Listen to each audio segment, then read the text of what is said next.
done finally? Okay, good. As most of you know, my name's Jerry Beal, and as you've probably figured out, I'm the facilitator today. And if you have not already done so, please break your cell phone. Those of us who live the way we were taught as children, those of us who have chosen a different path, those of us who have chosen many different paths, and those on Zoom, you are welcome here today.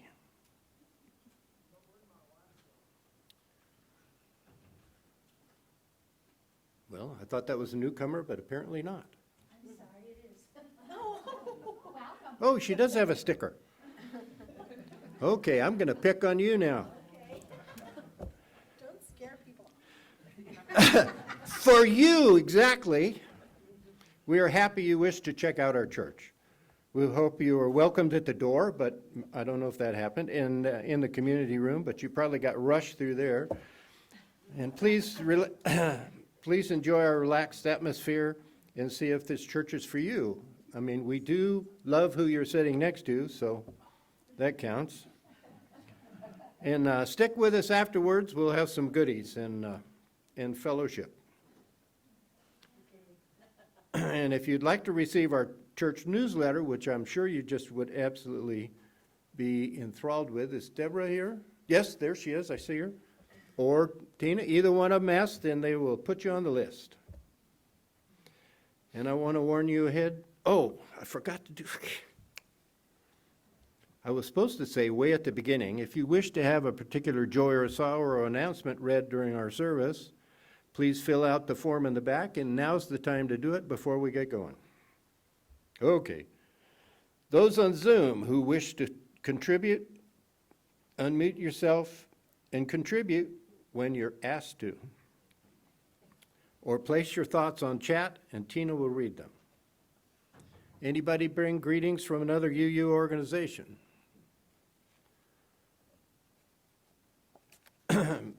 Before we start the service, we have a few announcements. Saturday, June 17th, we will meet at 9:30 near the courthouse and the Iron Man statue in Bisbee to march in the Bisbee Parade, the Pride Parade. Let Tina know if you plan to be there for our church. And once again, the free thinkers are at 1 o'clock.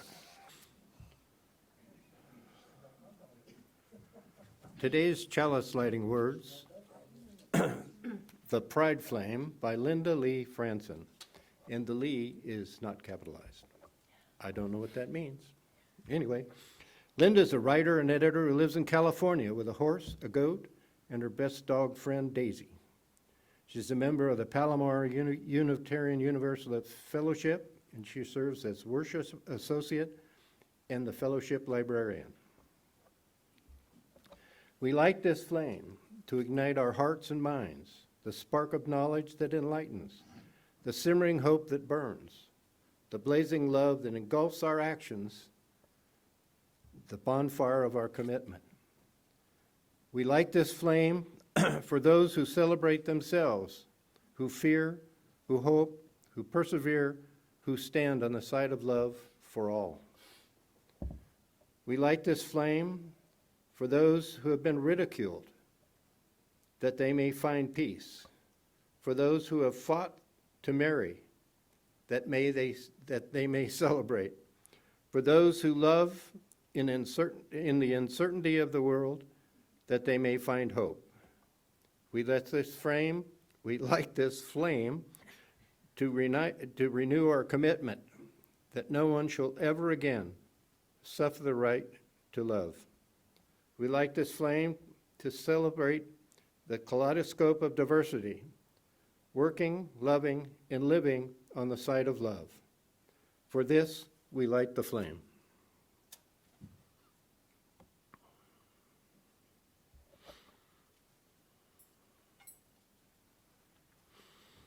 We are gathered here in community, sharing the air we breathe, the beauty of this occasion, where we rejoice together in the times of triumph, and we offer comfort and support in times of sorrow. The sharing we do and the caring we express strengthen the bonds of our community. And we have a sorrow here from the Tricia Giardit. She is grateful for whoever's been making sure the filtered water pitcher is completely full on Sunday mornings. It definitely saves her time in coffee making. That sounds like a real felt joy.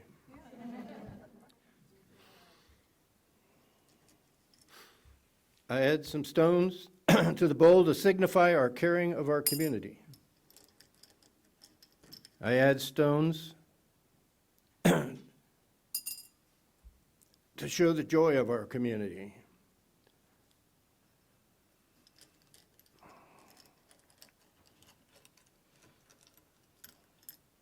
I add many stones to reveal our commitment to the joys and sorrows for the rest of the world. So I'm calling this, you can move to the next slide and just stay there. I'm calling this a game for all about some. I'm not going to make you guess who that is, but I'm going to there are at least 7 of us born in 1963 in this church. So I thought it was kind of fun to, and one of us has a car born in 1963, and he drove it today, right, Ken? And his daughter was born in 1963, but she couldn't be here. So I just thought I'd have fun playing with that and have you guess the people I'm reading about. One person followed the rules, but I'm going to start with the one who sent me things totally unrelated to what I asked, but interesting. Oh, and if you're born, just to help everyone out, if you were born in 1963, raise your hand. Yeah. Yeah. No, not 1860. And there's a person at the door, David. Yeah. So we have 6 of us here today, I think. I don't see Richard. Okay, maybe not 6. Huh. But anyway, we have 5 of us here today. So the first person told me they had a comic book collecting favorite superheroes: Batman, Superman, Spider-Man, the Green Lantern, the Green Arrow, the Flash, Thor, Silver Surfer, and many others. And I still remember what Hal Jordan would say to turn into the Green Lantern. In brightest day, in blackest night, no evil shall escape my sight. Let those who worship evil's might beware my power, Green Lantern's light. That would have been a good chalice lighting. Yeah. When I was between 6 and 8 years old, I used to go out to play with the neighborhood kids. My best friends were Billy, Terry, Jim, and his brother John. We all collected comic books. On Sunday mornings after cartoons, or Saturday mornings, we would walk to the nearby Circle K to look for the latest issues out on the comic book stand. And in those days, they averaged about 15 to 25 cents a copy. My friends and I would raid our mother's bath towels, and each of us would use clothespins to put them around our necks and pretend that the bath towels were our, yes, they're superhero capes. Then we ran around the neighborhood pretending to fight the bad guys. The Joker, the Riddler, just like Adam West and Burt Ward on the old 60s Batman TV show.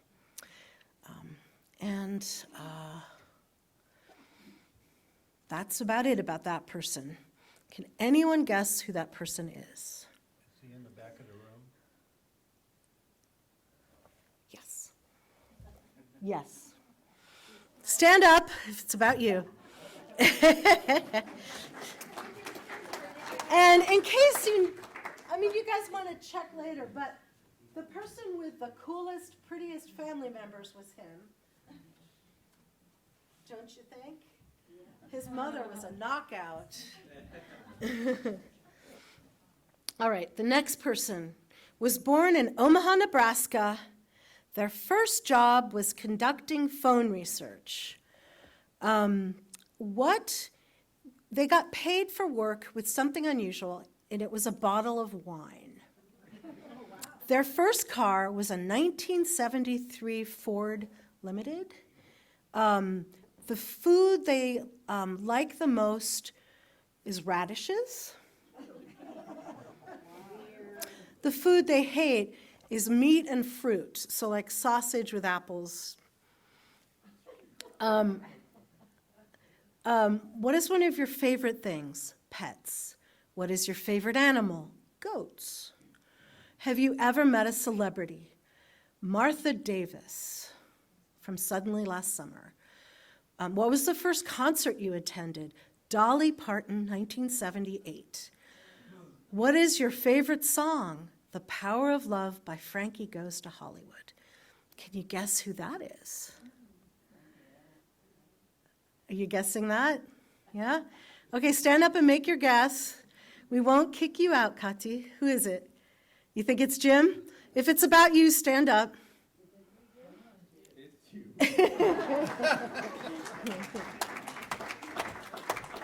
And these are Jim's pictures. My parents were teenagers and they thought it was a good idea to let the baby chew on a burro. Okay, the third person I have was born in Holton, Maine. Their first car was a Dodge Corvette 440. Their first job was cleaning a tax accountant's office. The celebrity they said they met was they played cards on the president's floor. Then they explained it was the president of Grand Canyon College. What is your favorite animal? Cats. What is your favorite song? If I Was the Rain by Lohan and Navarro. Food you hate? Well, they said to me, actually, I should just say the ones I like, it would be shorter. But they don't like mustard, fish, mushrooms, olives, and an unusual bit of information about this person. They believe that they have heard the loudest sound they think anyone in this room has ever heard. So can you guess who that is? Yes, David. David, who is not in the room right now. And if you want to know his pictures, he always cried in pictures. And far on the right, that's him on a, he made a, it's made with, he still adores making things out of popsicle sticks. And that picture of him on the far right is on a popsicle stick pen holder that clearly he made for his mother. So the last two people I have, I'm doing us together because, I don't know, it might be pretty easy to guess who we are. It's two women. Both of us studied Latin. One of us speaks 5 languages and one of us speaks 4. One of us went to 10 schools at least. One of us went to at least 8. We both have had really interesting jobs thanks to the somewhat obscure language we know. Both of us had our lives significantly changed by the Iranian Revolution. One of us left the country because her family was in danger. One of us left the country because suddenly there was a spot open in a boarding school because of the Iranian Revolution. One of us was paid by diamonds once, and one of us was paid with crepes. With crepes, you know, those French things? Yeah. So who do you think knows 5 languages and was paid with diamonds and speaks Italian? Who do you think is that person? Kati, yes. And Kati's pictures, Kati, I assume you're the one holding the dog? Yeah. Yeah. I've always been around dogs. And there's another really cute picture of her with a dog. I just took 2 for each person that I got stuff from. Where are you? Okay, I am there, and with my grumpy brother. Oh, okay. My brother Paul. Yeah, he's 10 years older. So, I thought it was kind of cool to see our families, and yeah, Katya has always loved dogs. And I often see you carrying them even now, right? Yeah. So I just wanted to celebrate us all because it's kind of unusual to have that many people born in one year. How many people are turning another decade this year that's not 60, and you don't have to say what decade? Yep. Yeah. Yep, you too. Yeah. Anybody else turning 20? Oh, you are too? Oh, so we have three. I should have roasted all three of you. Yeah, we have three people turning, I won't say what year, but 80. They're really proud of being 80. And two of them hiked with me last Friday and crawled up into the grotto, which is kind of a strange thing at the Coronado National Monument. I'm impressed. Any other decades? Yeah? Some people just had a birthday yesterday. Raise your hand if you had a birthday yesterday. I'll be 7.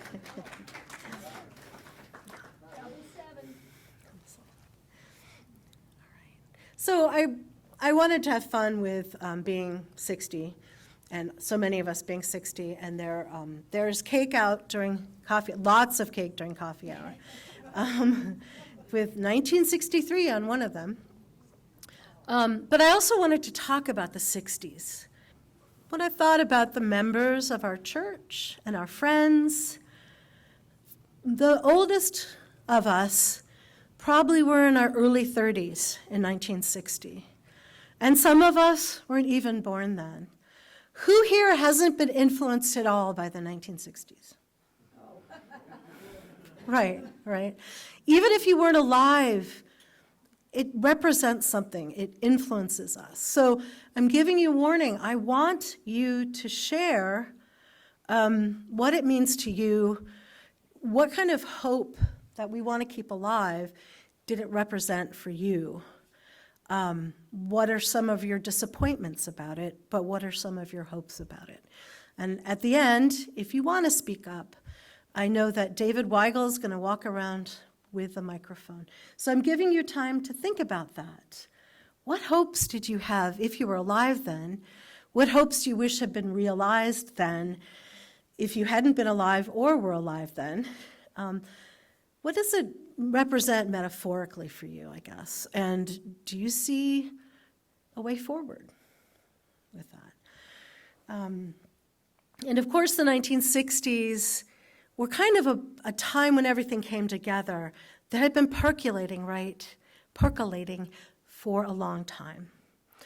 One of the things we think about, and one of the reasons we celebrate Pride in June, is what happened at Stonewall Inn in Greenwich Village in New York in late June of 1969. I kept wondering, why wasn't there a date? Oh, because it happened several days. So often in that time, the police would come and raid a bar that they thought was a gay bar. What they didn't expect was that especially trans women took on the police. And then the next day, people came and showed up. And then the next day. There was some violence, but it electrified the country. And often when people are taught U.S. history, they're told that this is when gay liberation really started. Of course, it's not true. There was a group called the Medellin group that started much earlier, that started things moving forward, and were there to help respond when all this happened. I just heard, but cannot verify, that there were actually segregated units of LGBTQ people in World War II. I have not found that. I know that most people had to be totally invisible, and most people who entered service were not allowed into battle if it was found out, obviously. They weren't necessarily kicked out at that point. They just weren't allowed to go to war in person. I'd like to find some verification for that, but I thought that was really interesting. It's one of the many ways World War II was a catalyst for so much that happened in the 50s and then the 1960s. Groups serving in segregated units who were African American found a voice after that in some ways. It started the whole process, right? There was so much hope and then so much that was crushed, I think, in that era. When John F. Kennedy was assassinated in 1963, my grandmother was in Australia, and a cabbie turned to her and said, I thought he was going to take care of us. I thought the world was going to be all right. That feeling of Camelot, that feeling of hope, that dream to go into space, all of that suddenly crushed. And even in Australia, across the world, throughout the world, people were upset. But of course, it was a decade of great hope and great violence. June 12th, 1963, JFK set forth his voting rights bill. And that same day, Medgar Evers, an African-American civil rights protester, was killed in front of his children. And that's kind of the balance that went on during the 60s, right? Great highs, terrible lows, great possibility, and terrible loss. And what's interesting to me is how it fed itself. Obviously, the civil rights movement embraced what Gandhi had started and others, the Transcendentalists, had started in terms of nonviolent resistance. And we've been talking about that all spring. But when that was used consistently in civil rights, it became more honorable to be a pacifist. Throughout our history, we have imprisoned pacifists. It was not safe during World War I or World War II to be one.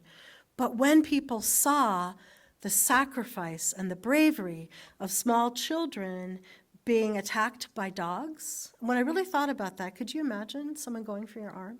And when the dogs came out, they did step back, understandably, and the water cannons. When they were that brave, and it was shown on TV, when they tried to march in Selma and were battered, the whole country saw this was courageous. So when the peace movement started, there was more support for that. It was more honorable to be a pacifist. It was more popular to take up that stand. Early on in the civil rights movement, Ella Baker started in the 1940s a process that people would use. Ordinary people would start mobilizing about issues that really, really mattered to them, they cared about.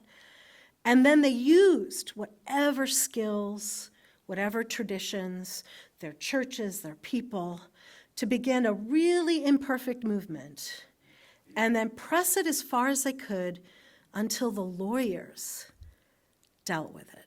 So that is somewhat what happened until the moment that, brain dead, until piece after piece of legislation was taken on and court after court date was taken on. Of course, there's the whole court battle about desegregating buses that we know well. I learned about a woman who took on the state of Connecticut where it was illegal to use birth control. And nobody cared. She kept saying, I think this is terrible, I'm starting a clinic. She let the police know, nobody cared. She finally had to put it in the newspaper, and a Catholic man who was terribly upset that married women were using birth control came and argued with her, got the police to come. Finally, after 2 weeks, she'd wanted to be arrested so that it would be a court case, right? But in some instances, it was really hard to make happen. And that was the process used for many of the different liberation movements. What happened in the 1960s? What were some of the movements? Do you remember? I mean, civil rights, gay rights, feminism, women's rights, bra burning, environmentalism, really, the peace movement. What? Zero, yes, wouldn't that have been a nice one to take off? Yeah, but that was active, and that was a dream of that time. The UUA, so some things really worked out. We remember that Selma, despite the death of of James Reeb, a Unitarian Universalist minister who was beaten for being in Selma late at night after dinner. Selma worked out, those protests worked, and the voting rights bill was proposed by Lyndon Johnson before the election. He was waiting till 1968, but they did it in 1965 because of the protests in Selma. Over and over again, we saw really productive demonstrations and protests, but some didn't work. Do you remember what happened in Chicago to Martin Luther King Jr.? Yeah, it kind of fizzled out. He went to live in public housing, and he would talk with gang members, but he had this other side life where he had to go speak and do sermons, and he kept leaving and coming back. They took on a realtors association because in those days there was redlining. If you were African American, you couldn't buy in this community. But it turned violent. People protesting that when Martin was out of town were attacked by ethnic Chicagoans because they didn't want them in their neighborhoods. Has anyone been to Chicago here? Yeah, and it has very distinct neighborhoods. And so they would march into those neighborhoods to realtors' offices and be attacked. Eventually, what happened was Mayor Daley sat down and said, okay, the realtors promise they won't redline, but there was no way to enforce it. He was the opposite of a Bull Connor with the hoses and the dogs. He was a really hard person to take on. And the UUA tried really hard to adjust to the times and grow. Eventually, we even changed our principles to reflect that it's not just about men, it's about women, and it's about the interconnected network of all beings because of the environmental movement. But we had a terrible flop when it came to something called Black empowerment. At one point, the 1968 General Assembly voted to give money to help a group with Black empowerment. And at first it was $250,000. It ended up being closer to $400,000. It was never dispersed. They could never work it out right. There were failures. And that often happens when you're moving from a dream to something real, right? So I wonder if any of you had dreams in those days. Did any of you? Yeah? Yeah, Richard was tiny, but he says he had dreams. You're willing to talk? Am I on? I was too young to watch the original Star Trek series when it came out in 60, 67, 68. But my brother and I watched it religiously when it was in syndication in the early 70s. And I thought for sure by the time we reached like this time period, we would be traveling in space and we would have cures for things like cancer and so forth and so on. But hadn't quite not there yet. There was a lot of programming back then that looked at years ahead that have passed. Like there was a show called Space 1999 that talked about a moon base alpha. Well, 1999 is come and gone. I think everybody remembers 2001: Space Odyssey. Never been to Jupiter. Yeah, but Hal is coming, and he's not going to open the pod bay doors. The good news is some of those dreams were nightmares that haven't come to pass, right? Yeah. I also really liked, I got into it through the Next Generation, and they had this vision that if we had a warp engine and we could go into space, we would have had to come to a level of peace and understanding, or we'd have destroyed everything. The kind of interesting utopia in Star Trek: The Next Generation. Does anyone else remember dreams they had that were fueled by the 60s? Hello. Back in 1966, I was living up north. Being a northerner, I had much trepidation about moving to Florida. But I believed in the Apollo program, and I went to work on the Apollo program in Florida in 1966. And I'm so glad I did, because I got to see the first Saturn launch. I got to see the first launch of Apollo, and just got to see the whole program land on the moon. And back in July of '69, when the crew did land on the moon, I was back on Long Island. Oh. But anyway, I felt I contributed a lot to the program. That's exciting. I'll just grab this for a second. I graduated from high school in 1965, and I think during the 60s I learned how to march, and I did so much marching in the 60s. I think I probably ruined my feet or something, but there was so much to march about, Right. and it was exciting. There still is. But maybe you have to think of new ways, yeah. Hi. Georgia. I grew up in Boston, of course. Graduated in '62. I was part of the NOW organization, part of the feminist movement in Boston. And one of the things that we worked on was having a seminar at Wellesley College one Saturday. We invited the people from the police department, from the hospitals, from the political people and everything to come. We had seminars with rapists, and we had rape victims, and all kinds of information going on. We actually changed the police department in recognizing women that were attacked and raped, that they actually did something with them. They would now bring them to the hospital. The hospital people would now take rape kits and work with them. Prior to that, if you were walking around Boston and you were raped or hurt, the police department didn't do anything but take your statement, and that's it. They didn't do anything. They didn't treat women like people, and they didn't understand that rape victims were victims of abuse and by men. So I think we changed a lot in Boston that day, and I'm so proud of that. Wow. Wow. Terry has his...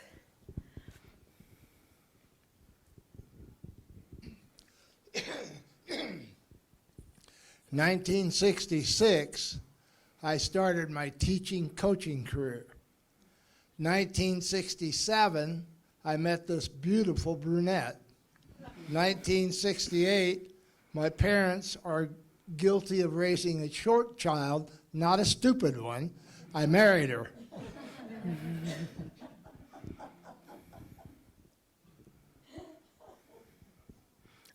Over here. Well, if Terry can give a summary like that. In 1964, I graduated from high school. 1967, I graduated from college and moved from Steep, Texas, San Marcos, where I'd gone to, in Temple, I'd gone to a segregated high school, public school. I'd gone basically to a segregated college, Southwest Texas State. I only knew one black girl all through college. And I was suddenly thrown into an inner city middle school in Las Vegas, Nevada. And that was a really steep learning curve. I had never worked with black children, and I'd never met a Jewish person before. Wow. And one of my students was a Jewish person. One day, I was talking about bargaining, and I said, "You Jew somebody down." The next day, I was in the principal's office apologizing. I learned an awful lot.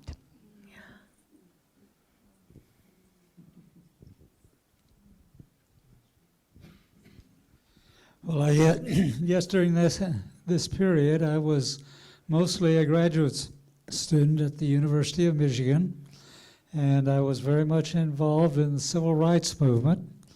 And I had one of the most unique events in my political experience.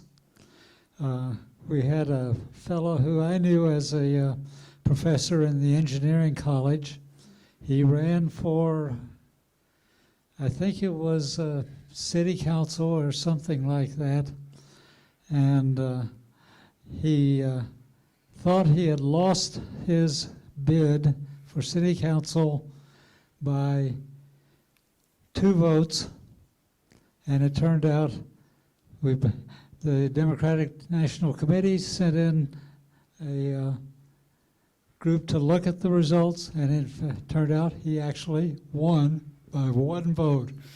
It was the closest contest that I ever experienced in my entire life.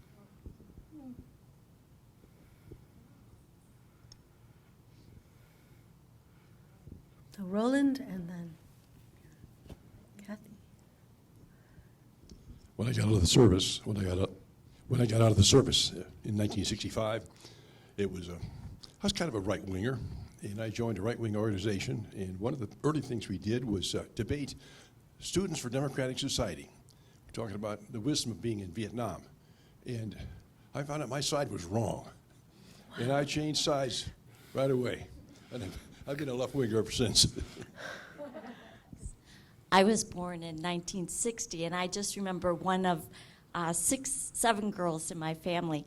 And my dad was a commodity broker down on the Chicago Board of Trade. And one night he came home, we're all sitting around the dinner table, and he said, "You wouldn't believe what happened. They let a woman on the floor." And we all, my oldest sister, who was probably 18 or so at the time, said, "Well, what's wrong with that, Dad?" And my mom just sat at the other side smiling because here he was. So I just think a lot of changes happened in the homes around kitchen tables. And that was My 2 brothers were Yeah. both drafted during the 60s. Did that change They their came lives? out okay. One was injured, Oh. but the other one came out okay. Well, I think it was an interesting period. I think in some ways it was both very, very real and kind of a metaphor. So what you said about what you did, Georgia, getting everyone together and talking, since then we would have probably done that with a little more forethought and been a little more careful. And but it was amazing that you did that and you made that happen. Made a huge change. And since then, in some ways, we've been fine-tuning those kinds of changes so that women not only are given a rape kit, but they're also accompanied by women, and it's still being fine-tuned. What Ella Baker did, getting people together about what they were passionate about, using the skills they had imperfectly, and then doing as much as they could before they had to resort to other forms, I think is still important for us to take on. I think sometimes we think we have to do all this perfectly, that that the 60s are over, that we can't ever create change. Who here feels like, what's the point, why try? Thank you. I don't have to spend an hour with you this week cheering you up. I think it just shows us that there are cycles. So the women's movement began earlier. I mean, clearly we know that we worked for the vote in the 19th century, and it's still going on. Are women's paid the same as men? No. Right, it's still going on. Have we solved everything for the gay rights liberation? And unfortunately, right now, I think we're in a period that calls us to stand up and make a difference, right?